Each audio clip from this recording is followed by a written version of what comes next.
Hello hi అండి అందరికీ. ఈరోజు మన ఛానల్లో క్యాప్సికమ్ మసాలా కర్రీ ఎలా చేసుకోవాలో చూసేద్దాం. ఒక మిక్సీ జార్లోకి ముందుగానే వేయించి పెట్టుకున్న నువ్వులు, అలాగే సాజీర, లవంగం, దాల్చిన చెక్క వేసుకొని, అలాగే అందులో టమాటా ముక్కలు, ఉల్లిగడ్డ ముక్కలు వేసుకొని మిక్సీ పట్టేసుకొని, అందులో అలాగే కొద్దిగా పెరుగు వేసేసుకోవాలి.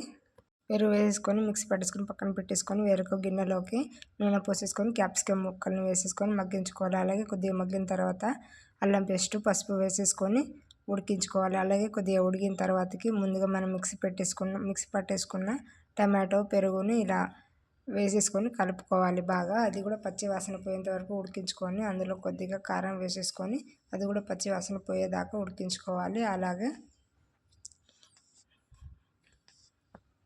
కొద్దిగా కొత్తిమీర వేసేసుకుంటే క్యాప్సికమ్ మసాలా కర్రీ చాలా ఈజీగా చేసేసుకునేలాగా చాలా టేస్టీగా ఉంటుంది.